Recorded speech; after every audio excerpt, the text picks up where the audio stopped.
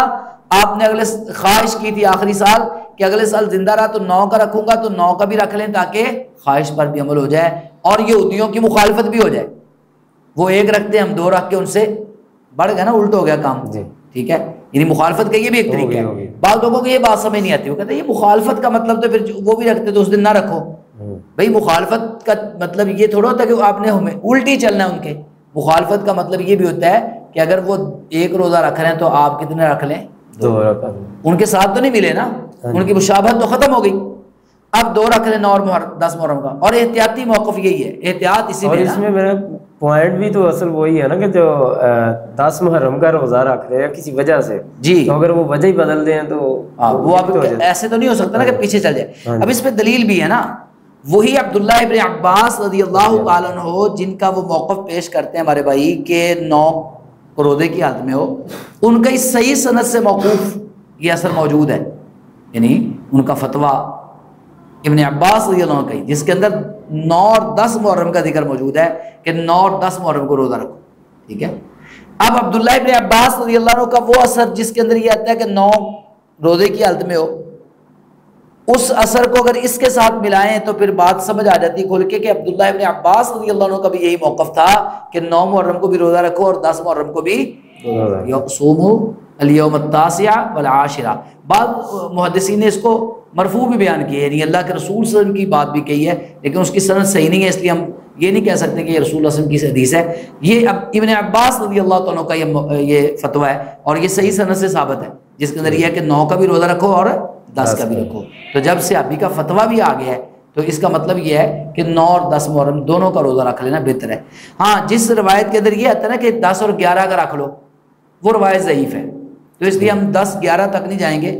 تو یہ بہتر موقف ہے کہ 9 اور 10 محرم کا روزہ رکھا جائے، اور بہت سارے محدثین نے اس کو احتیاطی موقف کا ہے، حافظ بن حجر رحمۃ اللہ علیہ نے بھی لکھا ہے اور بھی بہت لوگوں نے، کہ احتیاط اسی میں ہے کہ آپ 2 روزے رکھ لیں 9 اور 10 محرم کا۔ اس کے بدلے اللہ تعالیٰ 1 سال کے گناہ معاف کرتے ہیں۔ نبی صلی اللہ علیہ وسلم رسول اللہ صلی اللہ علیہ وسلم کہ مجھے اللہ تعالیٰ پر یہ یقین ہے کہ اللہ تعالیٰ اس کے بدلے، اس 1 روزے کے بدلے 1 سال کے گناہ معاف کر دے گا۔ میں یہ کہتا ہوں 1 سال کے گناہوں کی معافی کے لیے اگر 2 روزے رکھ لیے جائیں، احتیاط بھی ہو گئی، سنت پر بھی عمل ہو گیا، خواہش پر بھی عمل ہو گیا، اور یہ اختلاف اور شک بھی ختم ہو گیا، اور دونوں روزے رکھ کے اگر 1 سال کے گناہ معاف ہو جائیں تو مہنگا سودا تو نہیں ہے نا، اس لیے 2 روزے رکھنے چاہیے، بہتر یہی ہے۔ تو یہ جو آپ کہہ رہے ہیں 9 کا، اگر بندہ 9 کو نہیں اٹھ سکا، روزہ نہیں رکھ سکا، آگے 10 کا وہ رکھنا چاہتا ہے تو اب کیا کریں گے پھر؟ ہاں، اس میں بعض علماء کا یہ بھی موقف ہے کہ اگر کوئی شخص صرف 10 کا رکھنا چاہتا ہے تو صرف 10 کا بھی رکھ سکتا ہے، یا پھر وہ کہتے ہیں روایت تو ضعیف ہے 10 11 والی، لیکن آپ یہودیوں کی مخالفت کرنے کے لیے 10 11 کو بھی رکھ سکتے ہیں۔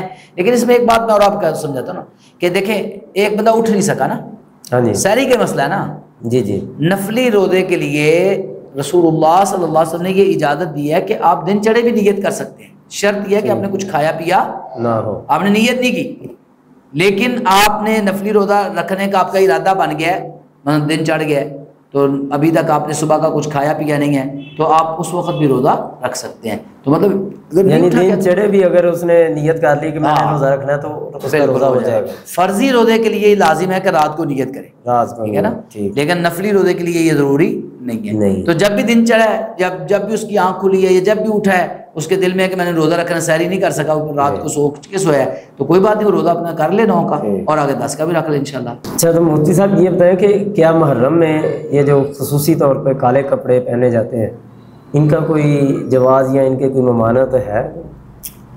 محترم عبد المنان بھائی، بات یہ ہے کہ لباس کالے رنگ کا ہو، سفید رنگ کا ہو، کسی بھی رنگ کا ہو، پہننا جائز ہے، اور ایک زرد رنگ کا جو لباس ہے وہ مرد کے لیے ممنوع ہے، ٹھیک ہے، زرد رنگ، ٹھیک ہے۔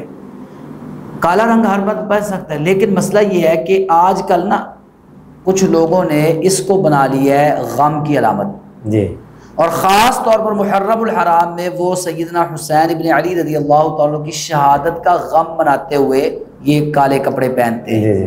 تو اب چونکہ ایک مخصوص فرقہ جو یہ ایک بدعت، اور پھر اس نے اس کو شعار بنا لیا ہے، اس کو بطور علامت استعمال کرنا شروع کر دیا ہے، غم کی علامت بنا لیا گیا ہے، تو میں یہ سمجھتا ہوں کہ پھر اس کو محرم الحرام میں پہننے سے اوائڈ کرنا چاہیے، بچنا چاہیے، تاکہ بدعتی لوگوں کی مشابہت بھی نہ ہو، اور پھر یہ غم کا شعار جو بنا لیا گیا نا، اس کی بھی اجازت نہیں ہے، ٹھیک ہے نا۔ غم کسی طریقے سے بھی ہو، آپ اپنے سینے پہ ہاتھ ماریں، یا آپ جو ہے نا روئیں، چیخیں پیٹیں، یا کپڑوں کو ایسا پہن کر اپنے غم کا اظہار کرنے کی کوشش کریں، شریعت میں اس کی اجازت نہیں ہے، ٹھیک ہے نا۔ تو غم کا ایسا اظہار جائز نہیں ہے، تو اس لیے محرم الحرام میں کوشش کر دیجیے کہ ایسے کپڑے نہ پہنے جائیں جس سے بدعتی لوگوں کے ساتھ جو ہے نا کوئی میل جول ثابت ہو یا ان کی مشابہت ثابت ہو، اس سے بچنا چاہیے۔ اچھا مفتی صاحب، ایک آپ کی یہ بات سے ایک بات ذہن میں آ گئی ہے کہ یہ غم کی علامت سوگ ہے، سوگ کتنا منانا چاہیے؟ تو اس حوالے سے محترم عبد المنان بھائی، بات یہ ہے کہ سوگ جو ہے نا، سوگ مرد کے لیے تو ہے ہی نہیں، ٹھیک ہے۔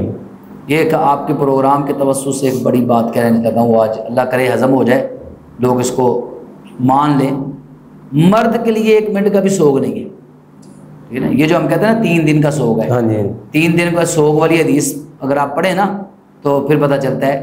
رسول اللہ صلی اللہ علیہ وسلم نے فرمایا لا یحل لامرأۃ مسلمۃ، لا یحل لامرأۃ مسلمۃ، یہ الفاظ ہے کسی مسلمان عورت کے لیے جائز نہیں ہے. کیا لفظ ہے؟ کسی مسلمان عورت کے لیے یہ حلال اور جائز نہیں ہے کہ وہ اپنے خامد کے علاوہ کسی بھی مرد کی یا کسی بھی یعنی اس کے رشتہ دار کی وفات پر 3 دن سے زیادہ سوگ کرے. ٹھیک ہے، یہ 3 دن جو سوگ کی اجازت ہے نا یہ صرف عورت کو ہے. مرد کا کس بات کا سوگ ہے جی؟ مرد تو قوام ہے، مرد تو جو ہے وہ ٹھیک ٹھاک ہے. اب مرد سوگ میں بیٹھ جائے گا تو پھر کیا جنازہ کون پڑھے گا؟ میت کو کفن کون دے گا؟ میت کو دفنائے گا کون؟ تو یہ بھی تو سارے کام کرنے ہیں کہ نہیں کرنے؟ تو مرد نہیں کرنے ہیں نا، تو اس لیے لازم ہے کہ مرد جو ہے نا یہ اس کے لیے کوئی سوگ نہیں ہے. اور پھر عورت کے لیے حلال ہے کتنے دن؟ 3 دن. خامد فوت ہو جائے تو 4 ماہ 10 دن جو عدت جس کو ہم کہتے ہیں. اچھا اب 3 دن عورت کے لیے جائز ہے کہ وہ سوگ کر سکتی ہے. اس کے بعد اس کے لیے بھی جائز، کسی بھی باپ فوت ہو جائے، بیٹا فوت ہو جائے، بھائی فوت ہو جائے، والدہ فوت ہو جائے، کوئی بھی عزیز رشتہ دار فوت ہو جائے تو خامد کے علاوہ جو بھی رشتہ دار فوت اس پہ 3 دن تک سوگ کر سکتی ہے. اب دیکھیں نا، اب عورت کو بھی اجازت ہے صرف 3 دن تک سوگ کرنے کی، اور یہ غم اور سوگ 1400 سال تک چلتا رہے. یہ کس بات کا سوگ ہے؟ تو شریعت اتنے لمبے سوگ کی اجازت نہیں دیتی. اور پھر دیکھیں نا یہ کیسا سوگ ہے کہ سارا سال ٹھیک ہے سب کچھ کرتے رہو، اور جب ایک وہ محرم کے 10 دن پہلے آ جائیں اس وقت تم سوگ کرنا شروع کر دو. اس وقت کہو جی خوشی نہیں منانی، اس وقت کہو جی شادی نہیں کرنی، اس وقت کہو جی یہ کام نہیں کرنا. بھائی دیکھیں نا اگر سوگ ہے تو پھر پورا سال ہی کرو. دیکھیں نا صرف 10 محرم کوئی سوگ یاد آتا ہے یا صرف محرم میں ہی آتا ہے؟ اب دیکھیں نا کوئی خاص تاریخ برسی منائی گئی، برسی کا سسٹم، تو یہ تو سنت سے ثابت نہیں ہے، یہ تو بدعت ہے. تو اس لیے ایسی بدعتوں سے بچنا ضروری ہے. ایک اور بات جو کوئی فوت ہو جائے اس کے بعد جاتے ہیں تعزیت کے لیے، ادھر جا کے دعا مانگنا، وہ کیسے؟ دیکھیں ایک بات یاد رکھیں، تعزیت کے لیے جانا اور ہے، سوگ منانا اور، ان دونوں باتوں میں فرق ہے. پہلی بات تو یاد رکھیں، تعزیت کے لیے ہم جاتے ہیں دل جوئی کے لیے. جی جی. اب ہمارے ہاں جو ایک کلچر بن گیا ہے کہ 3 دن تک پھوڑی بچھا کے بیٹھنا ہے. ہاں جی. یا اس کو کیا کہتے ہیں کہ وہ 3 دن تک وہاں پر بیٹھنا ہے باہر صفحے صفحے بچھا کے، یا 3 دن تک وہ سمجھتے ہیں آگ نہیں جلانی. ایسی کوئی بات نہیں ہے. ٹھیک ہے، 3 دن سے پہلے آپ آگ بھی جلا سکتے ہیں. اور دیکھیں پہلا جو کھانا ہوتا ہے نا جب بندہ فوت ہوتا ہے تو جنازہ وغیرہ ہوتا ہے، اس وقت گھر والے مصروف ہوتے ہیں، تو اس وقت محلے دار یا کوئی رشتہ دار کھانا بنا کے کھلا دے، کوئی حرج نہیں ہے، سنت سے ثابت ہے. جعفر رضی اللہ عنہ کی شہادت کی خبر آئی تو رسول اللہ صلی اللہ علیہ وآلہ وسلم نے کہ اصنعوا لآل جعفر طعاما، آل جعفر کے لیے کھانا بناؤ. لیکن آج کل یہ جو ہوتا ہے نا کہ وہ جی قرمہ چاری کہتے ہیں، قرم ہی کھانا دیں گے. ہاں جی. یہ ہندوؤں کا طریقہ ہے، یہ مسلمانوں کا نہیں ہے. کوئی بھی دے سکتا ہے. میرا پڑوسی فوت ہوا تو میں اس کا رشتہ دار نہیں ہوں، محلے دار ہوں، میں دے سکتا ہوں، آپ دے سکتے ہیں. ٹھیک ہے نا، کوئی بھی وہ کھانا بنا کے دے سکتا ہے. یہ جو 3 دن تک پھوڑی بچھا کے بیٹھا رہنا، اس کا بھی آپ کو قرآن و حدیث سے کوئی ثبوت نہیں ملے گا. ہاں تعزیت کا ثبوت ہے. تعزیت کیا ہے؟ آپ افسوس کے لیے کسی کے پاس جاتے ہیں تو آپ 3 دنوں کے اندر بھی جا سکتے ہیں، 3 دنوں کے بعد بھی جا سکتے ہیں. یہ جعفر رضی اللہ تعالیٰ عنہ کی میں بات کر رہا ہوں جس کے بارے میں. تو صحیح حدیث ہے رسول اللہ صلی اللہ علیہ وسلم 3 دنوں کے بعد، یہ شہادت کی خبر آنے کے 3 دن گزر جانے کے بعد ان کے گھر میں گئے تعزیت کے لیے، اور ان کے بچوں سے ملے اور ان کے بچوں کو جا کے ٹنڈے وغیرہ کروائیں. یہ صحیح حدیث ہے. تو اب رسول اللہ صلی اللہ علیہ وسلم کے عمل سے یہ ثابت ہو رہا ہے کہ آپ کو جب بھی موقع ملے، جس وقت بھی موقع ملے، آپ جائیں، جا کے ان کے ساتھ تعزیت کریں، افسوس کریں اور ان کو حوصلہ دیں، ان کو تسلی دیں. جو دنیا سے جا چکا ان کے لیے مغفرت کی دعا کریں. اب دعا کا جو سلسلہ ہے ہمارے ہاں، یہ جو پھوڑی پہ بیٹھ کے کرتے ہیں، حقہ پی رہے ہوتے ہیں، سگریٹ پی رہے ہوتے ہیں، گپے مار رہے ہوتے ہیں، میں نے خود دیکھا ہے. اور کوئی بندہ آتا ہے، وہ فاتحہ پڑھو جی، ہاں جی، ہاتھ چوک لو جی، یہ الفاظ بولے، دعا کر دیا جی. اب وہ سارے ہاتھ اٹھا لیتے ہیں، کوئی پتہ نہیں کیا ہو رہا ہے کیا نہیں ہو رہا، کون کیا پڑھ رہا ہے کون کیا نہیں پڑھ رہا، کوئی آداب کا خیال نہیں رکھا جا رہا. جی دعا کر دو جی، فاتحہ پڑھ دو. یہ جو طریقہ ہے نا یہ درست نہیں ہے، یہ غلط ہے. ہاں آپ میت کے لیے دعا کر سکتے ہیں. دعا اللہ کے رسول نے سکھائی ہے. وہ کیا ان للہ ما اخذ وَلَهُ مَا أَعْطَى وَكُلُّ شَيْءٍ عِندَهُ بِأَجَلٍ مُّسَمًّى فَلْتَصْبِرْ وَلْتَحْتَسِبْ، یہ دعا پڑھیں۔ آدم اللہ اجرک وَأَحْسَنَ عَزَاءَکَ وَغَفَرَ لِمَيِّتِکَ، یہ دعا پڑھیں۔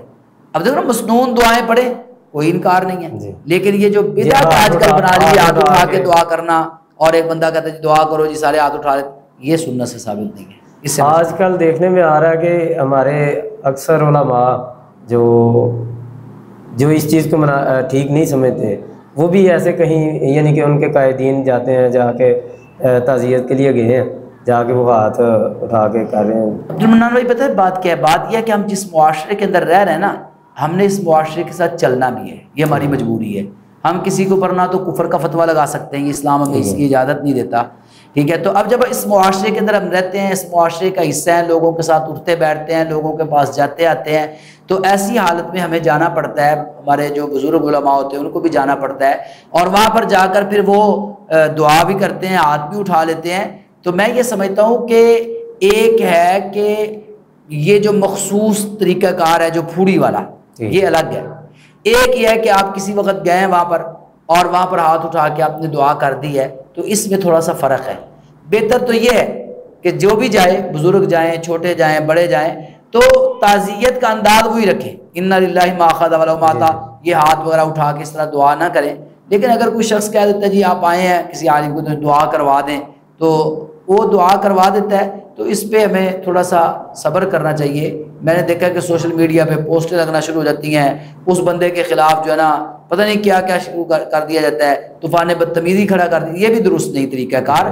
اب دیکھیں حالات کی نزاکت، وہ بندہ جو گیا وہاں پر، وہاں کے حالات دیکھ کے وہ فیصلہ کرتا ہے کہ یہاں پر یار ہاتھ اٹھا کے دعا کر لینی چاہیے، تو وہ کر لیتا ہے، اور اس کو وہ یہ نہیں سمجھتا کہ یہ کوئی سنت ہے یا کوئی رسول اللہ صلی اللہ علیہ وسلم سے ثابت ہے، بلکہ وہ اس کو سمجھتے ہی کہ یہ صحیح نہیں ہے، لیکن مجبوری میں کسی نے کہہ دیا کہ جی قاری صاحب دعا کروا دیں، وہ پھر اس نے دعا کروا دی اور سب نے پیچھے ہاتھ اٹھا کے آمین کہہ دیا، تو وہ مجبوراً قربانی پڑ جاتی ہے۔ تو اس میں میرا خیال ہے کہ اتنا ان کے اوپر لے دینی ہونی چاہیے، ان کی مجبوری کو سمجھ لینا چاہیے، مجبوری ان کی مجبوری ہے، لیکن شرعی طور پہ وہ شرعی طور پر جو ہے نا وہ طریقہ وہی ہے تعزیت کا جو رسول اللہ صلی اللہ علیہ وسلم۔ 10 محرم کا کو یا پورا مہینہ محرم کا جو ہے وہ اس کے اندر سبیلیں لگانا پانی کی، یہ کوئی خاص اس کو مہینے کو خاص کر کے حضرت حسین رضی اللہ تعالیٰ عنہ کی شہادت کے حوالے سے واقعہ کربلا کو سامنے رکھ کے یہ کہاں تک جائز ہے اور کہاں تک؟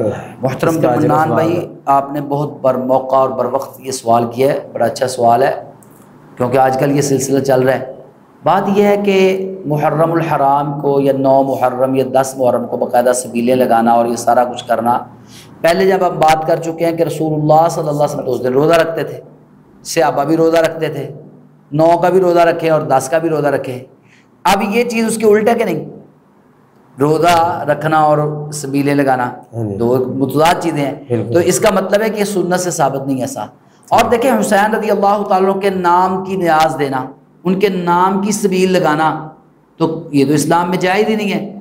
ان کی عزت اپنی جگہ پر ہے، ادب اپنی جگہ پر ہے، احترام اللہ کی قسم ہم سے زیادہ ان کے ساتھ کوئی احترام نہیں کر سکتا، ان کا کوئی ادب نہیں کر سکتا جتنا ہم کرتے ہیں، لیکن اس ادب و احترام کا مطلب یہ نہیں ہے کہ ہم ان کو اللہ کا شریک بنا دیں۔ یہ نظر و نیاز صرف اللہ کے نام کی دی جا سکتی ہے۔ قرآن کے تب وما اہل بہ لغیر اللہ، جو غیر اللہ کی طرف چیز منسوب کر دی جائے وہ حرام ہے، حلال نہیں ہے۔ تو اس لیے یہ سبیلیں لگانا غیر اللہ کے نام کی، اور وہاں سے پینا پانی، دودھ پینا، وہاں سے کھانا کھانا، یہ بالکل حرام ہے، جائز نہیں ہے۔ اگر کوئی کہے جی میں تو اللہ کے نام کی لگاتا ہوں لیکن ثواب حسین رضی اللہ عنہ کو پہنچانے کے لیے لگاتا ہوں، تو بھئی ایسا اصال ثواب اور پھر ایک خاص دن، وہ جو میں نے جیسے پہلے عرض کی کہ برسی کا ماحول بنانا، تو یہ بھی سنت سے ثابت ہے نہیں ہے، دونوں کام ہی غلط ہیں، اس لیے اس سبیلوں سے بچنا لازمی ہے۔ اور تیسری بات یہ ہے کہ دیکھیں غم ہو، اگر غم ہو تو بندہ روٹی چھوڑتا ہے کہ کھاتا ہے؟ چھوڑ دیتا ہے جی، لوگوں کی تو روٹیاں چھوٹ جاتی ہیں جی، غم ہے کھایا نہیں جاتا، یہاں پر کھلایا جا رہا ہے تو یہ غم منایا جا رہا ہے کہ ڈرامے بازی کی جا رہی ہے؟ یہ غم نہیں ہے، یہ تو کام خراب کیا جا رہا ہے نا۔ غم حسین ہے تو پھر روزہ رکھو، وہ پیاسے تھے نا، وہ بھوکے تھے، تو پھر روزہ رکھ کے بھوک اور پیاس برداشت کرو نا، ان کی سنت پہ عمل کرو، نہ کہ تم یہ سبیلیں لگاؤ۔ تو اس لیے یہ اس طرح کی سبیلیں بالکل جائز نہیں ہیں، اور روزہ رکھنا چاہیے 9-10 محرم کو۔ 9 محرم کو بالخصوص اور 10 محرم کو، زیادہ تر 9 محرم کو یہ قبروں پہ جا کے مٹی ڈالی جاتی ہے۔ ہاں یہ بڑا اہم سوال ہے، یہ اس اور سمجھا جاتا ہے کہ اس دن جو ہے نا یہ قبروں پہ جانا لازمی ہے، اور اس کی فضیلتیں بھی بیان کی جاتی ہیں۔ یہ بھی آج کے دور کی بدعت ہے۔ رسول اللہ صلی اللہ علیہ وآلہ وسلم سے ایسی کوئی بات ثابت نہیں ہے، صحابہ سے کوئی بات ثابت نہیں ہے۔ واقعہ کربلا کے بعد بھی محدثین سے، علماء سے، صحابہ سے یہ بات ثابت نہیں ہے کہ کسی نے 10 محرم کو جا کے اس طرح یا 9 محرم کو جا کے قبروں پہ مٹی ڈالی ہو، ان کو لپا پوتی کی ہو، یا ان کے اوپر جا کے کوئی اگربتیاں جلائی ہوں یا پھول ڈالے ہوں۔ یہ آج کے دور کی بدعت، اور افسوس کی بات یہ ہے کہ 9 محرم کو اور 10 محرم کو قبرستان کے اندر ایسا ماحول ہوتا ہے جیسے لوگ پکنک منانے آئے ہوئے ہیں۔ وہاں پر تو باقاعدہ جناب وہ لڑکیاں لڑکے پہنچے ہوتے ہیں، اور وہاں پر جناب وہ ایسے ہنس کھیل رہے ہوتے ہیں، اور پھر مٹی بھی لگائی جا رہی ہوتی ہے، ساتھ گپیں بھی لگ رہی ہوتی ہیں، کھانے باقاعدہ پکا کے جس طرح پارکوں میں جاتے ہیں نا، اس طرح باقاعدہ قبرستان میں لے جائے جاتے ہیں۔ اور یہ سارا رسول اللہ صلی اللہ علیہ وسلم فرماتے ہیں فَإِنَّهَا تُذَكِّرُ الْآخِرَةَ، قبر دیکھ کے تمہیں آخرت یاد آنی چاہیے۔ تو یہاں پر تو یہ سارا ماحول دیکھ کے آخرت کیا یاد آنی ہے، الٹی معاملہ ہو جاتا ہے۔ تو اس لیے بالکل ایسا کام کرنا سنت سے ثابت نہیں ہے، یہ بدعت ہے آج کے دور کی۔ اچھا، ہم یہ سوالات کا سلسلہ یہاں پہ ختم کرتے ہیں۔ کچھ سوالات ہیں جو ہمارے ناظرین نے ہمیں بھیجے ہیں۔ ایک ڈاکٹر صاحب ہے جہلم سے، جی وہ کہتے ہیں میرے 10 سال ہو گیا شادی کو، جی اولاد نہیں ہوئی، اب میں اس بیگم کو چھوڑ بھی نہیں سکتا، اور دوسری شادی مجھے میرے والدین جو ہے نا نہیں کرنے دیتے، میرے والد صاحب وہ راضی نہیں ہیں، تو کیا میں ان کو بتائے بغیر خاموشی سے کوئی علیحدہ شادی کر سکتا ہوں اپنی؟ محترم عبد المنان بھائی، مسئلہ یہ ہے کہ ایک بات تو شادی کے حوالے سے یاد رکھنا ضروری ہے کہ رسول اللہ صلی اللہ علیہ وسلم نے فرمایا کہ اعلنوا بالنکاح، نکاح کا اعلان کرو، ٹھیک ہے جی۔ اور دوسری بات یہ فرمائی ہے کہ زنا اور نکاح کے اندر فرق کی اعلان کا ہے، مطلب ہے کہ شادی خفیہ طور پر انسان نہیں کر سکتا، گواہ موجود ہونے چاہیے اور لوگوں کو پتہ ہونا چاہیے، کم از کم اتنے لوگوں کو تو پتہ ہونا چاہیے نا کہ تاکہ وہ زنا کے زمرے میں نہ آئے، نکاح کے معاملے میں آئے، تو اس لیے ضروری ہے کہ وہ بتائے۔ اچھا، اب مسئلہ یہ ہے کہ والدین نہیں مان رہے، اور اولاد بھی انسان کی ایک ضرورت ہے اور خواہش ہوتی ہے ہر بندے کی، تو اس کو چاہیے کہ اپنے والدین کو منانے کی کوشش کرے، بھرپور منائے، لیکن جس طرح عورت کے لیے ولی شرط ہے اس طرح مرد کے لیے ولی کا ہونا نکاح میں شرط نہیں ہے۔ مرد خود قوام ہے، خود اپنا فیصلہ لے سکتا ہے، اگر وہ سمجھتا ہے کہ میرے پاس اولاد نہیں ہے، مجھے دوسری شادی کی ضرورت ہے، اگر میں والدین کو بتاؤں گا تو وہ اجازت نہیں دیں گے، رکاوٹ بنیں گے، تو ان کے بتائے بغیر اگر وہ نکاح کر لیتا ہے تو جائز ہے، اس میں کوئی حرج کی بات نہیں ہے۔ تو ڈاکٹر صاحب سے میری گزارش ہے خفیہ نکاح نہ کریں، لیکن وہ والدین کو بتائے بغیر بھی اپنا دوسرا نکاح کر سکتے ہیں۔ سب سے پہلے کوشش یہ کر لیں کہ اپنے والدین کو راضی کر لیں، اگر نہیں ہوتے تو پھر ان کی دعاؤں کے ساتھ کریں، نہیں تو پھر والدین سے خفیہ کر لیں، لیکن دوستوں احباب کو کم از کم علم ہو، گواہوں کو پتہ ہو۔ جی مفتی صاحب، ایک خواب ہے، یہ کسی خاتون نے بھیجا، کہتی ہیں میں نے خواب میں دیکھا کہ میرے بائیں طرف کے نیچے والے جبڑے سے 2 دانت ٹوٹ گئے، جی، تو ان 2 دانتوں کے ٹوٹنے کی مجھے اتنی پریشانی نہیں، نیچے دائیں طرف والے جبڑے سے تیسرا دانت وہ ایک جو ہے نا میرا ٹوٹ جاتا ہے، 3 پہلے وہ دانت ہلتا ہے اور بعد میں خود ہی اس کو پکڑ کے نکال دیتی ہوں جو تیسرا دانت ہے، جس کی مجھے بہت تکلیف ہوتی ہے۔ خون نکلا کہ نہیں یہ یاد نہیں، مگر میں کہتی کہ یہ تو بہت غلط ہوا، ایک ہی دن میں 3 دانت ٹوٹ گئے اور میری شادی بھی نہیں ہوئی۔ جی، جو تیسرا دانت ٹوٹا اس کو میں اپنے ہاتھ کی ہتھیلی پر رکھ لیتی ہوں، اس کی تعبیر بتا دیجیے۔